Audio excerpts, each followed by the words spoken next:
সম্মানিত দর্শক, চলুন ঘুরে আসি মহিষের রাজ্যে। পুরো ভিডিও জুড়ে মহিষ সম্পর্কে চমকপ্রদ কিছু তথ্য আমি আপনাদের সাথে শেয়ার করব। প্রত্নতাত্ত্বিক অনুসন্ধান অনুসারে প্রায় ৫,০০০ বছর পূর্বে ইন্ডাস ভ্যালি সভ্যতা যুগে বন্য মহিষ গৃহপালিত হয়। মহিষকে লিভিং ট্রাক্টর কিংবা জীবন্ত ট্রাক্টরও বলা হয়। মহিষের দই খুবই বিখ্যাত।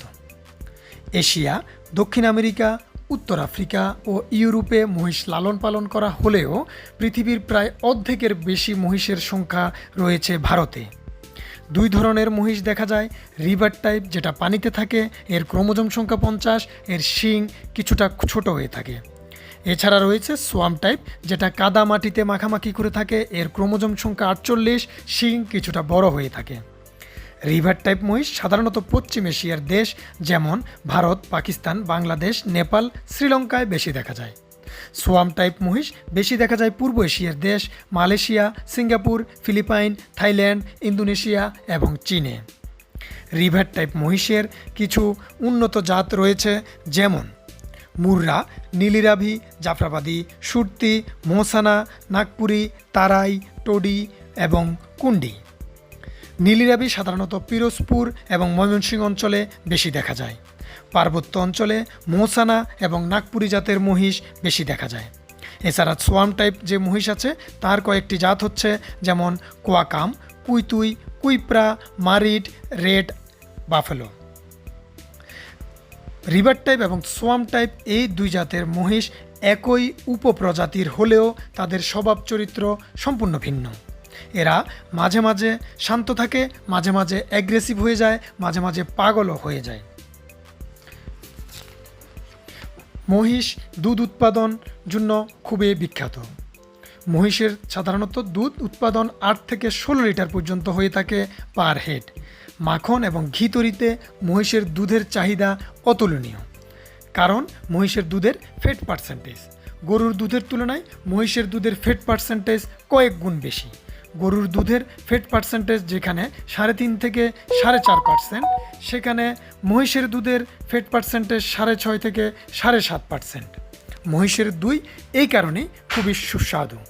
বাংলাদেশের ভোলা জেলায় মহিষের দুধের জন্য খুবই বিখ্যাত। তারা ২০০ বছর ধরে তাদের এই দইয়ের ঐতিহ্য ধরে রেখেছে।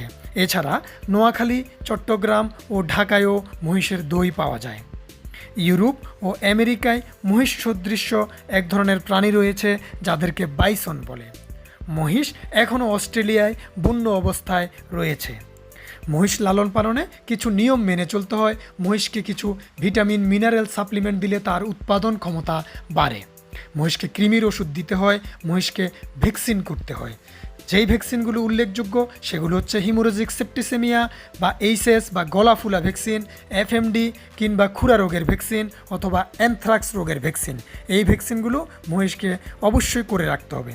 মহিষের বাচ্চা কৃমি দ্বারা আক্রান্ত হয়, তাই মহিষের বাচ্চাকে কৃমির ওষুধ নিয়ম করে খাওয়াতে হবে। মহিষের গর্ভকাল সাধারণত ৩০৭ দিন থেকে ৩৩০ দিন হয়ে থাকে। সবচেয়ে খুশির সংবাদ হচ্ছে মহিষের কৃত্রিম প্রজনন ব্যবস্থা বাংলাদেশে বর্তমানে চালু রয়েছে। কৃত্রিম প্রজননের মাধ্যমে মহিষকে গর্ভবতী করলে তার জাত উন্নয়ন, দুধ উৎপাদন এবং মাংস উৎপাদনের ক্ষমতা অনেক বেড়ে যায়। এতে করে জাতীয় অর্থনীতিতে মহিষ অনেক বেশি অবদান রাখতে পারবে এবং জাতীয়ভাবে যে প্রোটিনের সাপ্লাই সেটা সে অব্যাহত রাখতে পারবে। একটা ইন্টারেস্টিং তথ্য হচ্ছে, আমরা যখন মহিষকে চিকিৎসা করতে যাই, একবার যখন কোনো মহিষকে ইঞ্জেকশন দেওয়া হয়, তারপরে আমরা যদি ২ মাস, ৩ মাস এবং ৪ মাস পরেও ওই ফ্লকে যাই, সে আমাদেরকে ঠিকই চিনতে পারে। আমরা এখন যে খামার সিস্টেমে বাংলাদেশে কিছু মহিষ পালন শুরু হয়েছে, আমরা বলবো এর পালন ব্যবস্থাপনা আপনারা ভালোভাবে জেনে রাখবেন। আপনাদের জন্য অনেক শুভকামনা। ধন্যবাদ।